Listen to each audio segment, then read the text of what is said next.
Pierre-Alain Daguerre. Je vous confie entre les mains de ces deux grands messieurs, de ma partenaire qui passera dans le public avec le micro. Je vous souhaite une bonne conférence, questions-réponses. À vous aussi, messieurs. Merci. Et je vous dis à tout à l'heure. Merci. Et on va manger après, c'est ça? C'est ça. Merci. Alors, on commence direct par...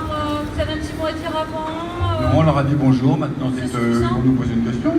Non, peut-être. Qui veut poser des questions? À moins que Pierre-Alain ait quelque chose à dire. Non, non, mais pour ceux qui... Toi, tout le monde te connaît, donc représente-toi peut-être. Ah non, moi je me présente. Ah, tu veux pas te présenter. Ceux qui me connaissent, faut pas besoin que je me présente, et ceux qui me connaissent pas, je les emmerde. Moi, c'est l'inverse. Non, je déconne. Eric est une grande figure de notre métier, vraiment.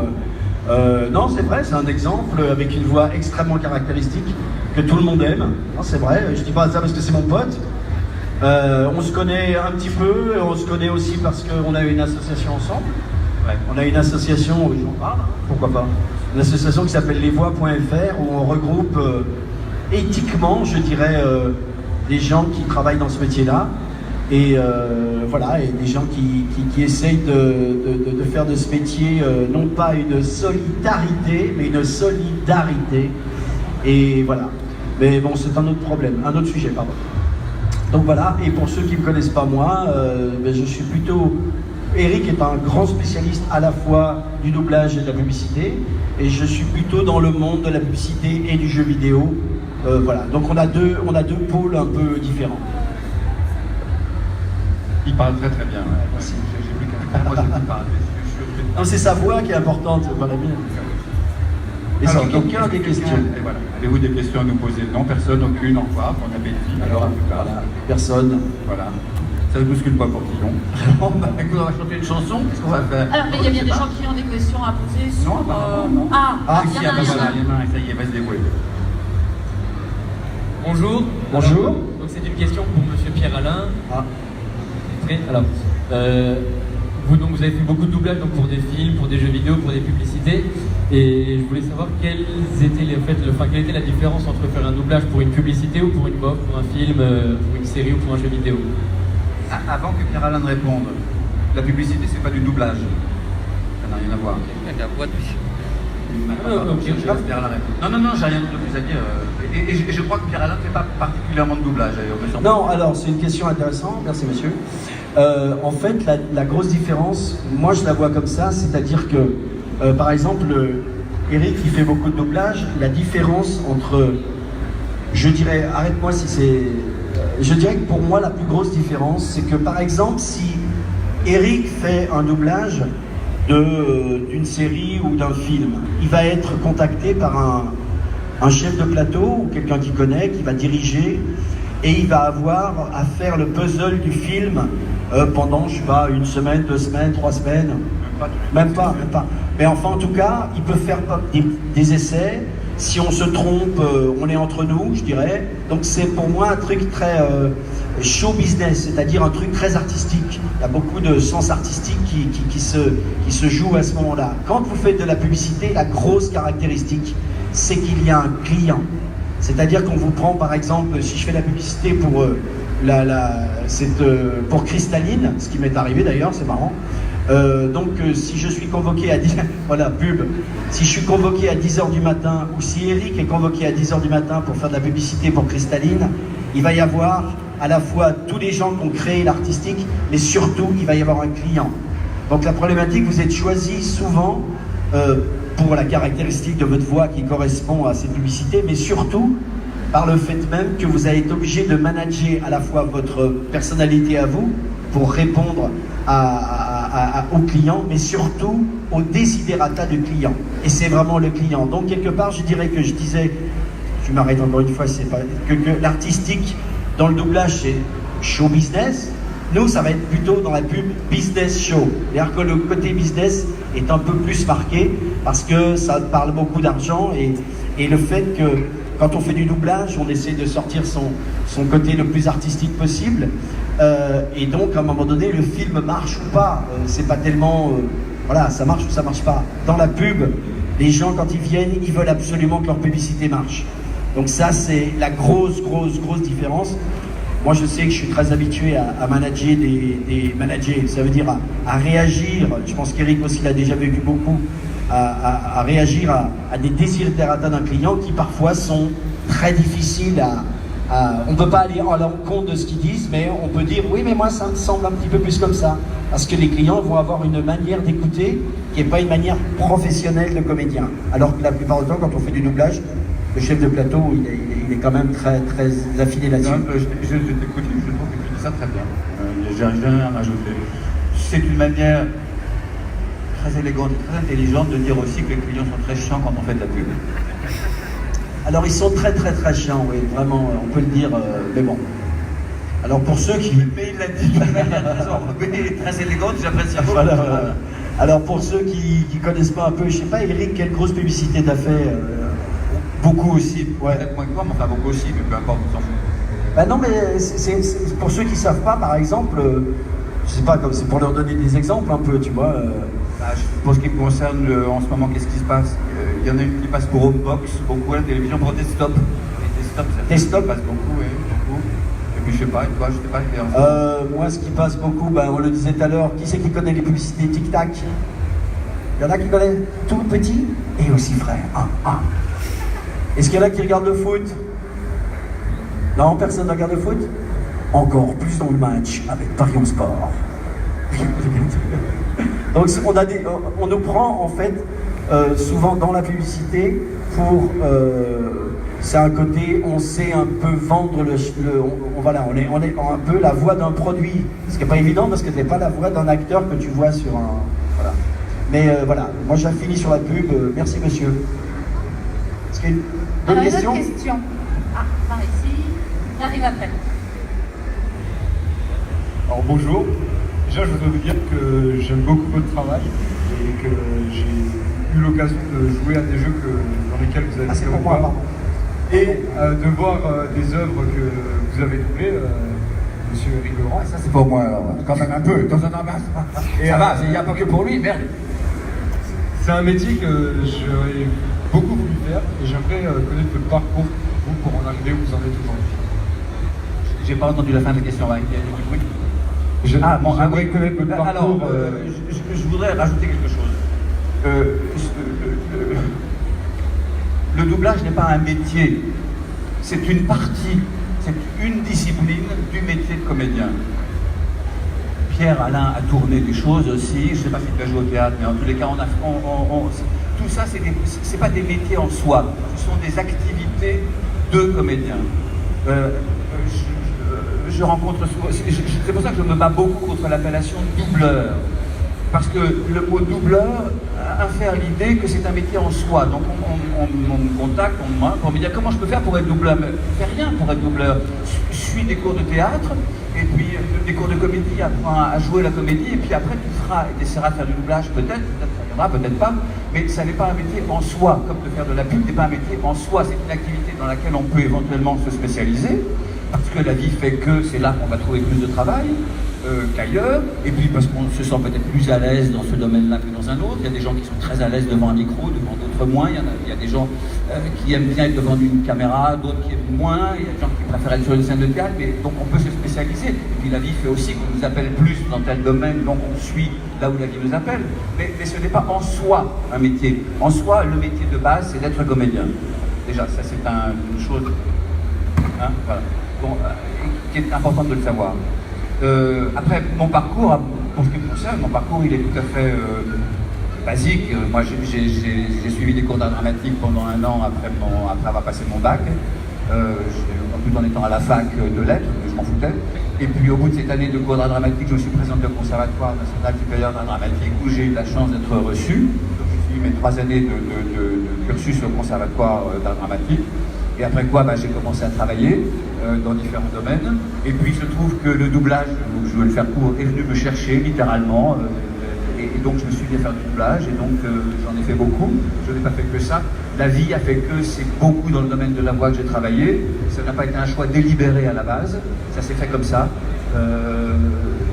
c'est un parcours très bête, qui n'est pas vraiment... Enfin, au départ, c'est un parcours tout à fait basique, cours d'art dramatique et conservatoire national. Il y a plein de gens qui l'ont fait, conservatoire ou pas, enfin, je veux dire, ce parcours-là. Mais après, c'est très atypique de ma part, enfin, chez moi, puisque le doublage est venu me chercher. Il est littéralement venu me demander pour des raisons particulières, alors que pour d'autres, bon, bah, ils cherchent à en faire comme on peut chercher à faire d'autres choses. Donc, ils vont assister sur les plateaux, ils vont demander à passer des essais. Moi, j'ai jamais vu faire ça. Donc, c'est très atypique. Mais bon, ben voilà, je sais pas. Bon, alors, peut-être pas. Oui, c'est intéressant parce que nous, on a pas du tout les mêmes parcours, mais je rejoins totalement ce que dit Eric.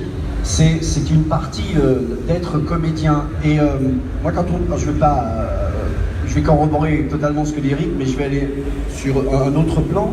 Moi, mon parcours à moi, il est totalement atypique par rapport à ce que je fais en tant que comédien, parce que je viens de la musique.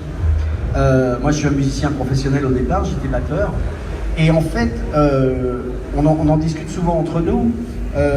Eric dit, pour être comédien, il faut suivre des cours de comédie. C'est impératif, évidemment. Si vous n'êtes pas né avec un truc en vous totalement incroyable. Donc, suivre la comédie, mais à la fois, moi, ce qui m'a aidé, parce que j'ai pas suivi beaucoup de cours de comédie, mais par contre, la science de la musique a fait que j'ai pu utiliser la science du rythme, parce que je suis batteur, comme Eric va utiliser sa science du rythme intérieur, qu'il va développer dans des cours de comédie. C'est-à-dire qu'en fait, notre science, si on peut appeler ça une science, c'est vraiment une écoute de soi-même, une écoute de sa peur d'être sur scène, par exemple, et puis surtout, comment on gère notre façon à la fois de parler, notre corps, et c'est en fait un rythme intérieur. Alors c'est vrai que par exemple pour le doublage, on est aidé par la bande rythmo, mais en même temps on doit trouver sa propre rythmique. Et puis à la fois, quand on disait, que ce soit pour les jeux vidéo ou dans la pub, tu dois trouver encore plus ta propre rythmique parce qu'il n'y a rien qui te le définit, sauf le temps que tu as pour le faire, 10 secondes, 20 secondes, 30 secondes, avec les mots qu'on te demande de dire. Mais en tout cas, pour te dire, c'est qu'il peut y avoir plusieurs pôles de créativité en toi, comme la musique, comme la littérature. C'est marrant de rebondir sur le fait que Eric et moi, nous, on a fait des études de lettres, et c'est vrai que c'est plutôt les lettrés qui vont dans ce domaine-là que les mathématiciens, je dirais. Oui, je voulais préciser. On peut être un excellent comédien sans jamais avoir suivi de cours d'art dramatique. Hein. Et on peut être pas un bon comédien en ayant fait plein de cours et plein de stages. Ça n'a rien à voir. Mais ce que je veux dire, c'est que quand on vient me demander, quand on vient me poser la question comment faire, je dis bah, le plus simple, c'est de commencer par suivre des cours. Mais on peut très bien avoir un autre cursus, hein. On peut très bien se lancer sans c'est pas une obligation d'avoir suivi des cours, pour rejoindre ce que disait Pierre-Alain. Mais il vaut mieux, quand on ne sait pas par où prendre les choses, par quel bout les prendre, bah, essayer d'aller commencer par prendre des cours, voilà, tout simplement. Oui, simplement, tu rebondis avec des gens qui travaillent déjà avec ça. Donc en fait, c'est comme si tu apprenais la boulangerie, il vaut mieux quand même l'apprendre avec des boulangers qu'avec des mécaniciens. Je dis ça, même. Donc en fait, non mais c'est vraiment ça. Et puis encore, j'insiste là-dessus, nous, notre métier, c'est peut-être un métier où on donne beaucoup, on parle tout le temps, on laisse pas beaucoup la place parfois. Mais c'est un métier d'écoute, c'est le premier écoute que tu dois avoir, c'est ton écoute intérieure. Ce que tu as envie, quelles limites tu peux dépasser. Souvent, par exemple, on a, en tout cas dans nos métiers, on nous demande, par exemple, moi souvent on me dit, t'arrives à faire des pubs qui sont un peu incroyables, ou des personnages dans les jeux vidéo. Mais à un moment donné, c'est parce que on transcende aussi une certaine peur. Moi, je connais des gens qui ont des voix extraordinaires, des super belles voix, et qui me demandent, mais pourquoi j'arrive pas à travailler sur les mêmes endroits que toi? Et je dis, mais gentiment, je dis, bah, peut-être que comme je viens de la musique, par exemple, j'ai pas d'égo, entre guillemets, très développé sur un thème. Par contre, je vais pas avoir peur de faire des... C'est-à-dire que ces trucs-là, c'est dépasser un certain comment dire, c'était les lapins crétins, hein. Dépasser un certain, comment on pourrait dire, Eric Non mais j'écoute ce que tu dis, tu as tout à fait raison, je comprends très bien tout ce que tu veux dire. Ouais. Et ce que je voulais, c'est par exemple, Pierre-Alain dit qu'il vient de la musique. Mais il y a beaucoup aussi de gens qui viennent de la musique qui font de la comédie, parce qu'ils ont été aussi confrontés à être devant un public. Et se sont dépassés eux-mêmes. Je veux dire, ils ont l'habitude d'être devant quelqu'un et à donner quelque chose d'eux-mêmes. Et c'est une forme de cours, en quelque sorte. C'est une habitude de travailler avec soi, avec son corps, avec les énergies qu'on envoie. Voilà. Oh, comme j'ai dit ça de manière intelligente. J'adore ce que je dis. Le gars est trop intelligent là. On peut l'applaudir. Non mais c'est vrai, on dit on parle beaucoup, vous voyez, on parle beaucoup. Mais c'est vrai que quelque part, même pour les gens qui n'ont pas envie de faire ce métier-là, pour les parents qui sont là, pour vos enfants, moi je dis qu'il y a deux axes qui sont vachement intéressants. Faites-leur faire de la musique et faites-leur faire des cours de comédie.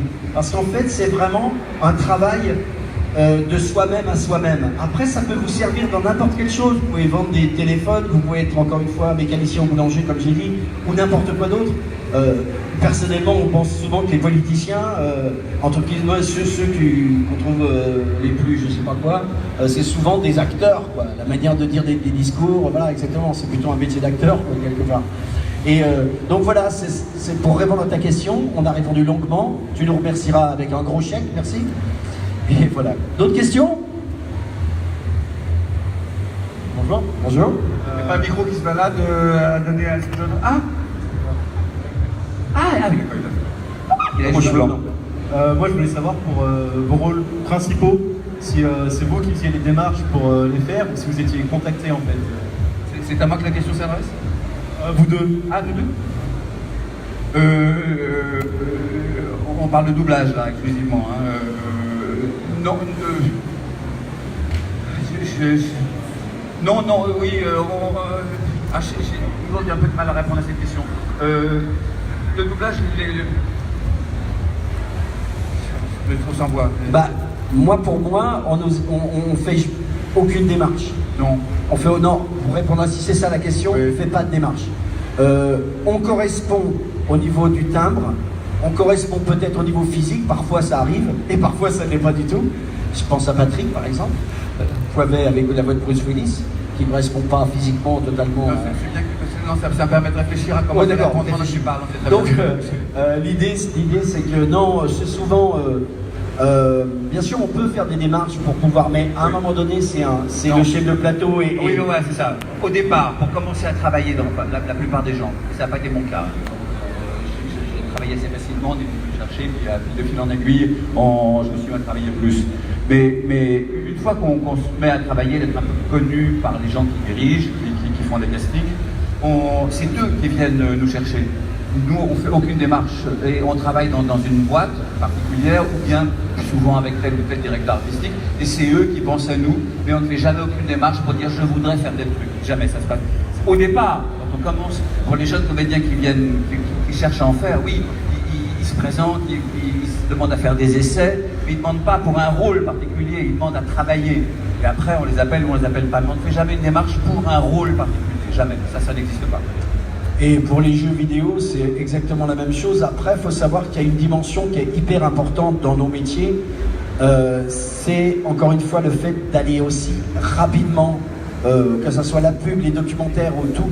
C'est vrai que, je reviens sur ce qu'a dit Eric tout à l'heure, c'est que notre métier, c'est une sorte de ligne droite. Si vous prenez un point là jusqu'au dernier point, on va faire du doublage de dessins animés, du doublage de films, de la radio, de la télé, des billboards, des documentaires, du jeu vidéo, maintenant du commentaire sur internet. Enfin, il va y avoir énormément de champs de possibilités. Mais la caractéristique aussi, c'est que plus vous êtes, vous répondez au fait d'avoir, entre guillemets, le talent que vous avez, mais surtout que vous cassez pas les bonbons à tout le monde, bon, pour la plupart du temps, et que vous allez relativement vite, la notion de rapidité, je ne sais pas ce que tu en penses, Eric, elle est quand même, en tout cas moi dans la pub, c'est énorme. Dans le jeu vidéo, c'est aussi important parce qu'on sait que dans le jeu vidéo, quand par exemple, quand j'ai fait, pour ceux qui jouent à League of Legends, qui c'est qui joue League of Legends un peu Kled? Voilà, pour ceux qui ne connaissent pas Kled, c'est Scarle, qu'est-ce que tu fais? Voilà, ça c'est cette voix-là. Et donc, et là, il y a énormément de fichiers. Donc, la production estime qu'il faut aller relativement vite pour tout enquiller. Il ne faut pas que le directeur de plateau ou la personne qui vous dirige passe 2 heures à vous réexpliquer chaque fois le pourquoi du comment. Je pense que c'est un peu ça. Hein. Oui, tu as raison, tout à fait. Voilà, C'était votre question. Ah, question devant d'un chevalier. Auparavant, les comédiens... Bien devant le micro, bien devant le micro. Auparavant, les comédiens qui s'occupaient du doublage restaient plutôt dans l'ombre. Et maintenant, avec les réseaux sociaux, vous avez atteint un niveau d'exposition et de renommée qui s'est élevé. Je voulais savoir, c'est une question pour vous deux, comment vous vivez la chose, les points positifs et négatifs? Il n'y a aucun point négatif à avoir des retours sympathiques. Maintenant, comment la vie, moi, pour ce qui me concerne, je suis toujours extrêmement surpris. Mais c'est très agréable, c'est très sympathique. Maintenant, je ne me couche pas le soir en me disant « je suis la boîte végétale, mais je suis toujours surpris quand je vois l'état terroriste, c'est très agréable. Mais qu'est-ce que dire je sais pas, Oui, moi je suis étonné, je pense que Eric, t'es pareil que moi, et ça c'est, je vous remercie, ça c'est le niveau de bienveillance surtout. C'est que nous, c'est vrai que on s'est toujours retrouvé, enfin tu as fait peut-être plus de théâtre que moi j'en fais très peu. On se retrouve relativement peu exposé dans les lumières, et c'est vrai que depuis que le jeu vidéo a été pris, depuis le e-sport, depuis il y a une énorme exposition, depuis les réseaux sociaux, tu as tout à fait le côté, on sent beaucoup de bienveillance, évidemment, quand on connaît un peu le net. Moi j'ai une chaîne YouTube, je vois bien aussi quand il y a des commentaires, des fois ce qu'on appelle le darknet, il y a des gens tout d'un coup, ce qu'on appelle les haters, si tu connais un peu Eric, donc voilà, qui peuvent dire n'importe quoi, mais derrière un écran tout le monde peut dire, mais c'est pas grave, chacun a le droit de dire tout à fait ce qu'il... Mais franchement, on a beaucoup de chance de pouvoir maintenant, je dirais à la fois recevoir de l'amour, de la tendresse, de la bienveillance, et puis aussi essayer de partager, parce que quand on est là, Eric et moi, et si on peut donner l'envie d'évocation pour certains, ou l'envie de dire aussi qu'on est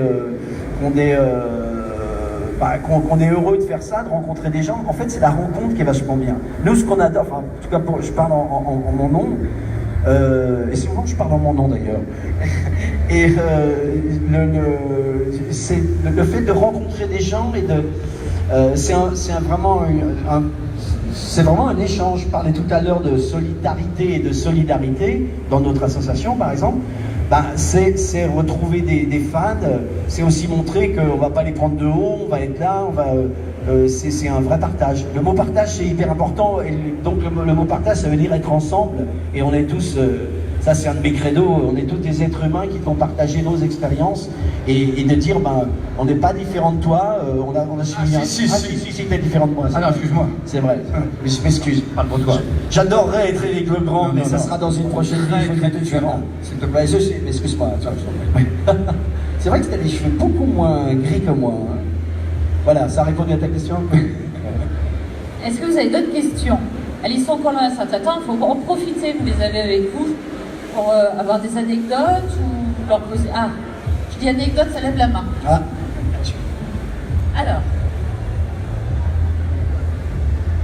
Alors, ce serait pour Eric Legrand. Bonjour, c'est moi. C'est pour votre doublage de la voix de Vegeta dans Dragon Ball Z. Dans les premiers doublages, on avait le fameux cachalot. J'aimerais savoir si vous savez d'où ça vient. Mais non, je ne sais pas. Oui, nous ne sommes absolument pas responsables des textes. Nous, quand on arrive sur un plateau, on joue, on lit, on joue ce qui est écrit. Il arrive qu'on change des choses quand il y a du mauvais français, quand on a du mal à le parler, quand on trouve qu'il y aurait une meilleure expression, mais pour les noms propres, les choses comme ça, et surtout quand on démarre une série, on voit écrit cachalot, on lit cachalot, il n'y a aucune raison, d'abord on ne comprend pas le japonais, et puis de toutes les manières on se dit si l'auteur l'a écrit, c'est qu'il a une raison, c'est peut-être une volonté de la chaîne, et puis du client, on ne sait pas, donc on lit cachalot. Alors après sur internet, on dit ah comment je dis, mais oui, c'est moi, j'ai dit ce qui est écrit, j'y peux rien, c'est pas moi qui décide. Après on se rend compte que c'est une connerie, mais ça n'a pas été notre faute. Et on a très peu comment dirais-je, de droit la main là-dessus, on a très peu de droit de regard là-dessus. Je veux dire, encore une fois, la seule chose qu'on puisse faire, c'est de dire non, là c'est pas du bon français ou les meilleures expressions, et on n'a pas toujours le droit d'ailleurs. Mais sinon, tous les noms propres, toutes ces choses-là, les noms d'attaque, les choses-là, on peut très peu. Alors maintenant, si, comme Dragon Ball, ça fait 30 ans qu'on le fait, qu'il y a eu beaucoup de retours, qu'il y a des millions de fans, etc., pour certains noms d'attaque, par exemple, moi il m'est arrivé de dire non, ils veulent qu'on dise Final Flash alors qu'on m'avait écrit je sais plus quoi. Et parce que avant je le disais pas et on m'avait mis autre chose et puis j'avais dit ah mais pourquoi il a pas dit Final Flash? Donc je sais qu'il faut que je le dise, donc je dis non, il faut le récupérer parce que ça ils y tiennent beaucoup. Donc j'interviens là-dessus, mais très très peu. Sinon, il y a les auteurs d'un côté et puis les comédiens de l'autre et ça n'a rien à voir. Et au début, il faut savoir, quand la série a débuté, il n'y avait pas de Bible. La Bible, c'est quelque chose qu'on donne aux auteurs en disant tel personnage doit s'appeler comme ça en français, il est le frère d'un tel, il est le fils d'une chose, etc. Et chaque auteur doit avoir ça pour savoir de quoi il parle. Parce que les épisodes étaient donnés à des auteurs différents. Donc il débarquait, il y avait un qui faisait un auteur qui faisait tel en épisode, l'autre qui faisait tant d'épisodes, donc ils ne se parlaient pas entre eux. Donc normalement, il doit y avoir une Bible que chacun a pour se dire ah oui, donc c'est tel nom d'attaque, il faut que je récupère, que je ne me trompe pas. Mais il n'y en avait pas au début. Donc chaque auteur écrivait un peu ce qu'il voulait. Et nous, on arrivait en studio, on enregistrait les trucs, et on ne se rend pas, on n'a pas le temps de percuter ce dont les gens ne se rendent pas compte non plus. C'est qu'on enregistrait à l'époque, et même encore beaucoup maintenant, mais à l'époque, on faisait 5 épisodes par jour. Donc on rentre en studio, on faisait nos épisodes, et une fois que c'était fait, on ne se souvenait pas forcément de ce qu'on avait dit avant. Parce qu'on sort de là, on a plein la tête, on revient 15 jours après, on ne sait plus ce qu'on a dit avant. Donc, et s'il y a eu une erreur d'un auteur, et s'il écrit une chose différente de ce qu'un autre auteur a dit, c'est clair ce que je raconte, oui. S'il écrit une chose différente, d'un nom différent de ce qu'un autre auteur a dit dans un épisode avant, on ne s'en souvient pas, on n'a pas le temps, on ne mémorise pas ces choses-là. Et c'est pas notre faute. Nous, on fait dans l'immédiat, on lit, on joue et on fait, puis paf, et on oublie. Donc l'histoire de Cachalot, ça a été beaucoup repris, je l'ai beaucoup vu sur internet, mais je l'ai dit parce que c'est bien écrit, et j'avais aucune raison de dire autre chose. Parce qu'en plus, en japonais, on ne comprend pas, donc voilà. Et je ne sais pas pourquoi l'auteur a écrit Cachalot, je ne le saurais jamais. Parce qu'il a dû trouver que c'était drôle, il a pu entendre Kakarot, il s'est dit je me fous de Cachalot. Je ne sais pas, j'imagine, voilà. Et non, je voulais dire quand même Thierry qui a une particularité, en tout cas chez nous, il est très connu, parce que au niveau du français, c'est parfait. Quand on a un souci de syntaxe, etc., c'est Monsieur Éric Legrand à qui nous faisons appel. Je dois le dire, aimable de dire que je suis un emmerdeur de première aussi. Oui, c'est vrai que c'est un peu un emmerdeur de première là-dessus. Un ayatollah de la langue française. Je fais chier tout le monde sur les plateaux à cause de ça. Il y a une question là-bas? Oui, il y a une question là-bas. Oh là là là là là, il y a une question, revoyons l'action, ralenti. Il va falloir t'approcher, parce que il y a trop de barrières pour arriver jusqu'à toi. Tout d'abord, bonjour. Bonjour. C'est même pas une question en fait, c'est juste pour vous remercier en fait au nom de tous de venir déjà sur Metz et de nous voir. Et que vous dites Cachalot ou Kakaroto, merci d'avoir bercé notre enfance en fait. C'est juste ça. C'est gentil, merci sympa. Et merci d'être là surtout. Le gars est sympa. Merci à vous d'être là. Et le gars est sympa et c'est mon frère. Non, je déconne. Et si j'ai Merci Frangin. Tu l'as payé pour qu'il fasse ça, bien sûr. Et si j'ai quand même juste une question à vous poser, est-ce que vous pouvez juste nous refaire une scène de Vegeta? Ça ne vous dérange pas? Enfin, non, je connais pas. Non, d'abord je connais pas le texte et puis par exemple celle de quand Pyrrhus il frappe Bulma. non, je vais pas m'amuser à brailler comme ça. En tout cas, merci en tout cas. Touche pas ma Bulma. Il va faire quelque chose. Non, après. Alors, Vas-y, continue à parler. Notre question. Il y avait des gens. Ah oui. Sur les anecdotes, on demandait. Bonjour à vous deux. Bonjour. Donc moi j'ai une question pour Eric par rapport du coup au doublage.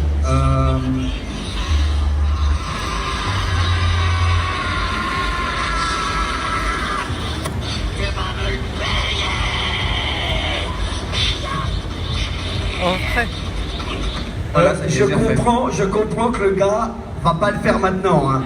Parce que là, pendant 3 semaines, il aura plus de voix. Il peut pas bouger. Excuse-moi. Non, c'est pas raisonnable. En plus, je travaille lundi. Et puis, lundi, j'ai 3 plateaux qui suivent. Ça va. Ouais, ça fait chic, ça fait chouette. Et toi, tu fais rien et je t'emmerde. Oui, moi, je vais être en famille, je vais être avec mes femmes, mais voilà. Quand je dis mes femmes, c'est que j'ai plein de femmes. Non, je les connais, j'ai des filles. Pardon, allons-y. Le nombre de conneries que je peux dire par jour, c'est terrifiant. Je me fatigue moi-même parfois. Ouais, du coup, c'était une question donc, par rapport au doublage, surtout pour les débuts. Je voulais savoir si quand vous aviez commencé à doubler Dragon Ball Z, vous aviez vous aspiriez des doubleurs japonais, vous regardiez un petit peu leur intonation ou comment ils pouvaient doubler pour vous en inspirer après en français, ou alors pas du tout? Non, pas du tout. On écoutait à peine ce que faisaient les Japonais. Souvent, on n'écoutait pas, on regardait la scène avant en coupant le son japonais pour plusieurs raisons. D'abord, on ne parle pas japonais. En plus, ils ont une façon de faire très particulière, qui est une manière de jouer les choses qui n'a rien à voir avec la nôtre. Et donc ça ne peut pas nous aider. Ce qui peut nous aider, c'est de savoir s'il crie pas, s'il pleure, s'il rit éventuellement. Donc si on a un doute, on écoute le japonais. Aujourd'hui, on écoute systématiquement. Mais ça n'aide pas non plus forcément. Parce qu'on le reprend à notre main. L'important, nous, c'est de sortir de l'image. Autant pour un film avec des acteurs en chair et en os, c'est important d'écouter vraiment ce qu'il fait pour essayer d'être dans des chaussures, de respecter au maximum en français ce que lui fait dans sa langue, être au plus proche possible de ses intentions. Mais dans un dessin animé, le dessin n'a pas de voix propre. Donc c'est aussi un acteur qui est venu jouer le truc et le dessin il existe en lui-même. Donc on peut nous le reprendre à notre main et le réinterpréter en quelque sorte. Donc ça ne nous aide pas essentiellement, et encore plus quand c'est du japonais qu'on ne comprend absolument pas. Et en plus ils ont un rapport au jeu qui n'est pas le même que le nôtre. Donc on n'a pas besoin de l'écouter, ça ne nous aide pas vraiment. Voilà. Et aujourd'hui davantage, parce qu'il arrive parfois que les superviseurs soient sur le plateau et nous fassent un peu chier. En japonais, il a fait comme ça. Donc il va faire... Oui, bon, et alors, en français, je peux le faire différemment. L'important étant que je sorte de l'image, quoi, que je sois dans l'image. Parce qu'ils enculent un peu plus les mouches aujourd'hui qu'ils ne le faisaient à l'époque. Ah, c'est une grossièreté, c'est effroyable. Non, tu as le droit de dire une grossièreté par mois, donc c'est bien. Voilà, ça y est, elle est faite, elle est venue. Mais à l'époque, on n'écoutait pas, on faisait, et je pense que c'était pas plus mal. Voilà. Est-ce qu'il y a d'autres questions? Ah, j'en ai devant. Une dame qui est venue avec son garde du corps. Bonjour. Alors, ce serait une question pour Éric Legrand. Je voulais savoir si, en tant que doubleur, quand vous doublez un personnage... Je ne suis pas un doubleur, je suis un comédien. Un comédien, mais quand vous doublez un personnage... Et toc, vas-y, prends-toi un pépère. Ça vous fait justement vous attacher à l'histoire ou au contraire, vous pouvez être totalement détaché de ça? Oui et non. On arrive sur un plateau et on voit les choses dans le désordre. Alors, je ne sais pas comment répondre à ça non plus. On n'aborde pas les choses dans un état d'esprit de spectateur. C'est un état d'esprit de travail. Donc on arrive sur un plateau, on voit quelque chose à faire, on le fait. On peut très bien se contrefoutre de l'histoire et pour autant le faire très bien. On peut aussi s'intéresser beaucoup à l'histoire et le faire très mal. Et j'ai envie de dire, quelque part ça ne vous regarde pas si on ne s'intéresse pas. Et moi-même, ça ne m'intéresse pas de savoir si je m'intéresse à l'histoire ou pas. Je ne sais pas comment dire. Moi, j'ai envie de le faire le mieux possible, que ce soit un dessin ou un acteur, dans la scène qu'il me propose. Mais si ça ne m'aide pas de savoir ce qui se passe, parfois ça peut m'aider de savoir ce qui s'est passé avant, ce qui s'est passé après, pourquoi. Donc je peux avoir besoin de le savoir. Mais sinon, je n'y vais pas en me disant je vais m'intéresser à l'histoire. Je ne sais pas comment dire. Peut-être que c'est ça, c'est en fait l'histoire a moins d'importance que le caractère qu'on est en train d'exprimer. Même dans le jeu vidéo, c'est la même chose. En fait, quand on fait du jeu vidéo, on ne sait absolument pas, honnêtement, ce qui se passe dans le jeu. Et en plus, moi, personnellement, je ne joue pas du tout.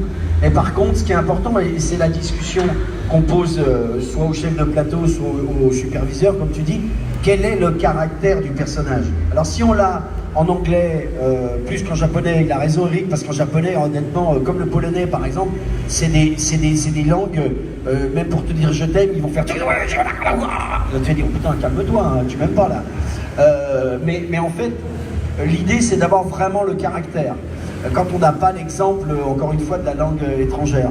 Donc, ça, se focaliser sur le caractère, oui, mais Eric a raison, on rentre dans une zone qui est presque une zone, je sais pas si tu es d'accord avec moi, c'est une zone technique, quoi. C'est un truc technique, c'est-à-dire que, ok, je vais être, par exemple, moi bizarrement, je fais souvent des rôles de méchants. Je suis le mec le plus gentil du monde, sauf faut pas me faire chier non plus, ok. Mais ça veut dire qu'à un moment donné, tu dois puiser dans une technique d'imaginer ce qu'est un être méchant ou extrêmement méchant ou un serial killer, par exemple. Donc en fait, tu vas t'appuyer sur ta technique intérieure et ton imagination. Mais tu vas pas forcément dire, c'est peut-être une technique, moi je la connais pas, mais on dit souvent qu'il y a certains Américains, quand ils jouent, ils sont obligés de faire 10 pages sur l'histoire du mec, voilà. Moi, j'ai pas besoin de ça. Non, moi non plus, c'est voilà. Mais pour autant, alors, faut pas se méprendre non plus sur ma façon d'apprendre les choses. Par exemple, pour Dragon Ball, j'ai beaucoup de tendresse pour ce dessin animé parce qu'il me livre beaucoup de retours extrêmement positifs. Mais j'ai pas un rapport d'intérêt, je ne sais pas comment dire. Voilà. En plus, encore une fois, on le voit tellement quand on travaille en doublage en particulier, comme quand on tourne un film, mais on voit tellement les choses dans le désordre qu'on ne sait pas où on en est. Il nous est arrivé d'avoir des fans sur le plateau qui venaient pour regarder et qui eux-mêmes connaissaient les trucs parce qu'ils avaient déjà vu en japonais et ils sortaient du mais j'ai rien compris, je sais pas du tout où vous en êtes, j'ai rien compris. Eux-mêmes, alors qu'ils avaient déjà vu le truc. Donc nous qui n'avons pas déjà, on ne sait pas où on en est, parfois on me dit mais où vous en êtes dans l'histoire de l'art, je ne sais pas, je n'en sais strictement rien. Parce que c'est un tel désordre que, donc on ne peut pas avoir cet intérêt à l'histoire. Voilà. Sans aucun mépris, hein, sans aucun rejet. Disons que on peut le faire sans avoir l'historique de ce qui se passe. On peut le faire. C'est ça. Ça répond à ta question ou pas du tout? On t'aime quand même. Sois pas jaloux. Alors, d'autres questions. Allez, on se lance. Il y a encore un peu de temps. On en profite. Plus personne n'a rien à On a des dire. comédiens avec nous quand même. On va vous chanter une chanson. Ah, Non. De nouveau pas. Pause. Écoute, profite. Ce serait une petite question pour vous deux. Est-ce que ça arrive que vous utilisiez... Viens devant le micro. Est-ce que ça arrive que vous utilisiez la voix de vos personnages pour obtenir quelque chose, pour éviter une contravention, par exemple, ce genre de choses? D'abord, je ne suis jamais arrêté pour excès de vitesse et pour avoir une voix. D'une part, je vous ferai savoir. Puis en plus, je me vois mal répondre à un film. Monsieur, je ne suis pas d'accord avec ça. Vous savez qui je suis? Franchement pas. Bah, les gens, en fait, c'est quand tu es devant un micro et que tu commences à exprimer ce que tu fais, les gens te reconnaissent pas. Mais si tu veux une anecdote, ça m'est arrivé une fois dans ma vie de le faire, non pas avec une voix, mais d'utiliser la voix. J'explique. Il faut pas le faire, hein. Ce que je vais te dire, ne le faites pas. En fait, j'étais sur un court-métrage à l'époque, il y a très très longtemps, et il y a quelqu'un, des gens qui tournaient avaient mis toutes leurs économies dans ce court-métrage. Et en fait, ils avaient loué un lieu pendant 3 jours à quelqu'un. Et le deuxième jour, je vois, moi je tournais dedans, et je vois la directrice de production qui était en larmes. Et je dis, mais qu'est-ce qui se passe? Elle ne veut pas me le dire. Je dis, tu vas me le dire parce que là... Et elle m'a dit, ben voilà, le problème c'est que le gars qui nous a loué, le lieu, nous a appelé en disant que c'est 2 fois plus cher, sinon on ne peut pas tourner. Et je faisais déjà la voix, et j'ai piqué un coup de sang, fallait pas... Et donc j'avais le numéro du gars, ne le faites pas, hein.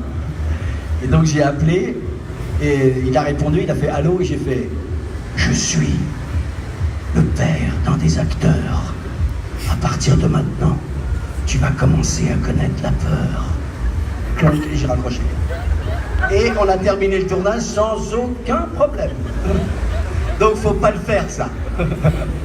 Voilà, donc c'est vrai, c'est un peu con. C'est un peu une voix d'orque. Je vais te tuer. Moi, je reçois un appel comme ça, c'est-à-dire que l'idée c'est que quand le problème c'est que si tu reçois un appel comme ça, tu peux dire que c'est un de tes potes qui fait une plaisanterie, sauf que tu peux aussi, il y a 10% qui peut te poser la question, surtout si on te raccroche délicatement. Et surtout, si vous le faites un jour, faites-le sans vous énerver. C'est pas, qu'est-ce que t'as fait, bordel? Là, le mec, je t'emmerde. Tu vas commencer à connaître la peur.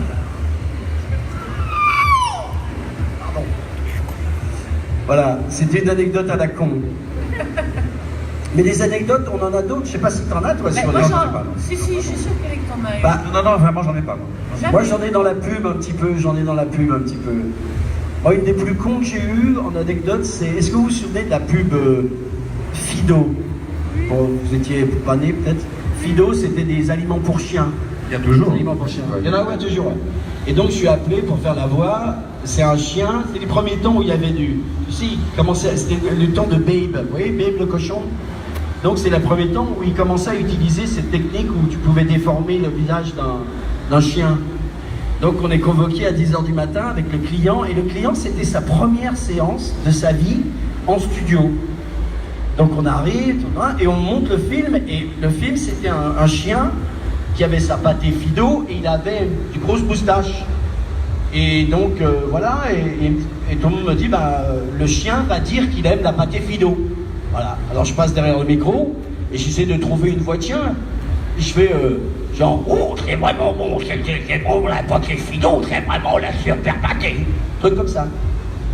Et en intercom, j'entends le client qui dit, ah bah non, un chien, ça parle pas comme ça. Et je lui fais, mais vous avez raison, monsieur, j'en ai parlé à mon cheval ce matin, il m'a répondu la même chose. Et donc, en fait, ce truc-là, pourquoi? Parce qu'on est tellement habitué au dessin animé qu'un mec, il y a différentes... voilà, ça vient du dessin animé, les gens ils disent, mais non, ça parle pas comme ça. Je vous rappelle qu'un chien ne parle pas. Parce que lui, il a l'air de dire que c'est vrai. On se déconne. Allez, voilà. Une dernière question, et après on les libérera parce qu'ils vont mourir de faim. Monsieur à la chemise, mon frère, là. Il y a mon frère qui a envie de parler. On est payé pour être là jusqu'à 13h, on sera là jusqu'à 13h. Hein. Après on mange. Ouais, c'est pour ça une dernière question. Il y a là-bas, il y en a une là-bas. Ah, approche-toi. Bah non, tu es dur, à chaque fois tu lui dis ça. Il est au milieu. Beau passage de témoin. Bon bah du coup j'ai une question pour Eric. C'est vrai que quand vous avez doublé par exemple Dragon Ball, vous avez fait la voix de Yamcha en premier. Comment vous êtes arrivé à changer de voix? Parce que j'ai vu les interviews que vous avez fait avec Vegeta. Comment vous avez fait pour passer de Yamcha à Vegeta en fait? C'est juste ça. Comment j'ai fait? Ben je veux dire avec Vegeta vous avez changé un peu de voix. Oui, je le prends dans le nez comme ça, oui. D'accord. Yamcha je le prends normalement, mais ça, comment j'ai fait? Je veux dire, comment vous êtes arrivé à dire Vegeta je vais pas... Ah oui, d'accord. On faisait Dragon Ball depuis un certain temps. Et à l'époque, le principe était que le doubleur, le patron de boîte de doublage, hein, pas les comédiens, pour les dessins animés, constituait une équipe de 6-7 comédiens qui étaient tout le temps sur la série et qui faisaient tous les rôles. On se retrouvait toutes les semaines, une fois ou deux par semaine, ou tous les 15 jours. Bon. Et cette même équipe de comédiens faisait tous les rôles. C'est pour ça qu'on nous retrouve nos voix sur des tonnes de personnages à l'époque. Aujourd'hui, c'est tout à fait différent. On prend bien davantage de comédiens et on donne rarement plusieurs rôles au même comédien. Maintenant, il y a vraiment, la plupart du temps, un comédien par rôle. Pas à l'époque. C'était pas comme ça que ça fonctionnait. Donc, j'étais dans l'équipe de comédiens. Je sais pas, 6, 7, je sais plus combien. Et comme ça faisait un moment qu'on le faisait, j'avais fait des tonnes de voix. La plus grosse voix. Toutes les voix possibles. Et Yamcha, avec ma voix normale et naturelle. Est arrivé Vegeta. Quand Vegeta est arrivé, j'avais à peu près épuisé tout mon stock de voix possibles. J'en ai pas comme ça, je suis pas Roger Carrel, je suis pas Pierre Alain, donc j'en ai pas des masses à ma disposition. Et on m'a dit c'est toi qui le fais, bon très bien c'est moi qui le fais. Je me suis dit quelle voix, j'ignorais complètement, comme tout le monde d'ailleurs, qu'il allait prendre de l'importance. Hein. Je vois arriver un mec avec un sale caractère, je me dis, je vais prendre cette voix-là. Voilà, j'ai pris cette voie-là parce que c'est la seule dont j'ai pensé que j'avais à ma disposition. Donc je me suis dit, j'ai pas dû la prendre encore celle-là. Et je me suis dit, elle colle au personnage a priori. Donc c'est pour ça que j'ai fait ça. Donc c'était un peu un hasard, quoi. J'ai pioché ça dans ma besace et puis c'est resté. Parce qu'il est resté, il a pris de l'importance et puis voilà. Donc ça a fonctionné pas trop mal apparemment. Donc voilà. C'était un peu le hasard. Allez, on peut encore poser des questions. Profitez-en là. Allez, un petit peu de courage. Je suis sûre qu'il y en a qui ont des choses à demander, autant l'un qu'à l'autre. Non? Oui? Allez. Ah. Il a son sponsor personnel, M. Voilà. Du coup, c'est toujours par rapport en fait au doublage, par rapport à l'époque et aujourd'hui. J'ai vu qu'aujourd'hui, en fait, vous doubliez plus en groupe. Comme pour vous faire des dialogues, à l'époque c'était des doublages individuels, enfin vous doubliez vos phrases. Non, c'est l'inverse. À l'époque on était tous, c'était des bandes magnétiques d'abord, c'était pas de l'informatique, et il n'y avait pas beaucoup de pistes, et puis c'était des cassettes vidéo, Et on ne pouvait pas passer facilement d'une scène à l'autre parce qu'il fallait dérouler la cassette. Donc alors, on entrait en studio, on lançait une première cassette et on faisait le truc dans la totalité, dans la longueur. Donc on était sur le plateau et on faisait 5 épisodes par jour comme ça, et les épisodes défilaient les uns derrière les autres. Après, et maintenant, c'est en informatique, donc c'est des fichiers informatiques. Donc on peut passer instantanément de la scène 1 de l'épisode 12 à la scène 375 de l'épisode de 1827. Et donc les chefs de plateau font leur plan de travail en regroupant au maximum, pour des raisons pratiques et puis pour des raisons financières également, parce que ça coûte moins cher, en regroupant pour un même acteur tout ce qu'il a à faire. Donc j'arrive le matin, je peux très bien faire 10 épisodes dans la matinée que mes scènes. Et donc je peux être tout seul sur le plateau. Et alors qu'à l'époque on était tous là. La manière de travailler est tout à fait différente. Et donc maintenant, la plupart du temps, même en fait sur les dessins animés en tout cas, et même d'ailleurs sur les films, on est 2, 3 sur le plateau, 4 quoi, mais pas plus. Et parce qu'il regroupe tout ce qu'il peut au maximum, ouais. C'est plus commode, à tout point de vue. Et au moment où on enregistre, en fait, avant, on enregistrait souvent à 2 ou 3 devant la barre, par exemple. Maintenant, on doit faire très attention parce que c'est Pro Tools qui prend, c'est souvent Pro Tools qui prend. Pour les ingénieurs du son, c'est très important qu'aucune voix se chevauche pour le mixage. Donc en fait, comme dit Eric, et aussi financièrement, c'est-à-dire que si Eric il a plein de trucs à faire et en plus on peut multiplier les plateaux dans la journée, ok, Eric va être de 9h à 11h, et moi si je suis après lui, même si on est dans la même scène, je ne le ferai pas avec lui. Parce que de toute façon, même si on le fait ensemble, on ne pourra pas se chevaucher. Souvent on ne sait pas, oui. Pas toujours, mais souvent on sait pas. Mais maintenant, c'est vrai que la technique a pris le pas là-dessus. Avant, je pense que, moi j'ai pas trop connu les grands doublages où tout le monde était devant la barre, mais en plus ça change l'ambiance. Alors on est tous potes, hein, ça se passe très très bien, mais ça change l'ambiance parce que tu passes, chacun passe à son tour. Et c'est vrai que c'est à ce moment-là que ta question tout à l'heure sur le caractère, tu suis ton caractère à toi et le chef de plateau te dit attention, lui il était comme ça. Alors parfois, quand on écoute la scène, eh ben, la voix d'un de nos potes est déjà calée, on va lui répondre. Et techniquement, c'est vraiment l'inverse d'avant, hein. Vraiment. Une petite dernière. Allez, exprimez-vous, si vous pouvez, vous êtes là. On dirait quelqu'un dans un bar. Petite dernière. Petite dernière. Dernière poseur. Un petit coup par la rue. Avec un petit coup par la rue. Et je produis mieux quand je viens un petit peu. Et alors, N'ayez pas peur, on est très méchants, mais pas tout le temps. Une question pour monsieur Éric Legrand. Oui, monsieur. C'est lui. C'est moi. Voilà. Moi, je ne vais pas du tout poser une question au sujet de Dragon Ball Z et de Saint Seiya. Je vais plutôt me reporter à votre carrière carrément de comédien. Quand je fais du doublage, je ne suis pas comédien, je suis manucure au boucher. Oui. D'accord. Donc, je sais qu'au début des années 80, vous avez tourné le film pour Sandrine Tapurien. Est-ce que vous avez encore des souvenirs par rapport à ce film? Oui, c'est un très mauvais souvenir. Avec Edouard Malinaro, oui. Oui, il y avait Auteuil, Junio et Manu. Très très mauvais souvenir. Voilà, oui, très mauvais. Parce que je ne vais pas vous raconter, mais c'est un très mauvais souvenir.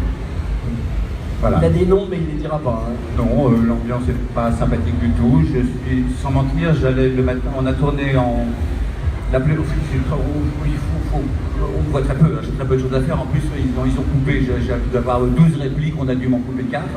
Et j'allais le matin au studio à Boulogne-Billancourt, en pleurant au volant de ma voiture, tellement j'étais heureux de faire ça. Voilà. Ah, tu vois, c'est pas toujours... L'ambiance n'était pas sympathique du tout. Ça arrive, des ambiances pas sympas. Voilà. Mais pas trop dans le doublage. Hein. Je m'en souviens très bien. Très bien, ça repasse. Alors, en plus, ça repasse 3 fois par an à la télévision, je sais pas pourquoi. Tant mieux pour eux, mais moi je regarde pas parce que ça me rappelle des tas de choses. Mais bon, c'est pas grave, ça arrive. Eh bien, on vous remercie. Moi, t'es encore, oui, vas-y, je suis là. Ah non, je te demande, il y a encore une question ou pas Ah, Encore monsieur là-bas. Ce sera vraiment la toute dernière. Hein. Ah, non, il y en a une autre là-bas. Il y a Wonder Woman ou je sais pas qui, là, Superwoman. Après, faut qu'on libère la salle pour les suivants. Mais on s'en fout, nous. On s'en fout des suivants, ils n'ont rien à dire d'intéressant. Nous Alors, c'est passionnant. j'ai perdu celui qui a mis la main par là. On est là, on y reste. On n'en sortira que par la force des baïonnettes. Pardon. Les gars sont un peu énervés, tu vois. Attention. Alors encore une question pour monsieur Éric Legrand. Oui monsieur. Je voudrais savoir si dans votre carrière de comédien de doublage... De comédien tout court et dans le doublage en particulier. D'accord. Ça vous est arrivé de développer des affinités avec certains de vos collègues? Oh bah comme partout. Bien sûr, il y a des gens que je déteste. Ouais. Et puis il y a des gens que j'aime bien, puis il y a des gens dont j'en ai rien à foutre. Mais comme partout, hein. Bien sûr, oui, j'ai des tas de bons copains, et puis des amis, et puis des gens que je n'aime pas du tout. J'ai joué, bon, je vais pas le dire. Non, je vais pas le dire. Non, tu diras pas les noms. Non, je dirai pas les noms. Non, enfin, le mec salaud. On pense aux mêmes personnes, non? Ouais. Non, bah c'est comme partout. Oui, bien sûr, oui, oui. C'est comme dans la vie, on se voit beaucoup, régulièrement, souvent, bien sûr. J'ai des tas de potes très sympas, bien sûr, oui, évidemment.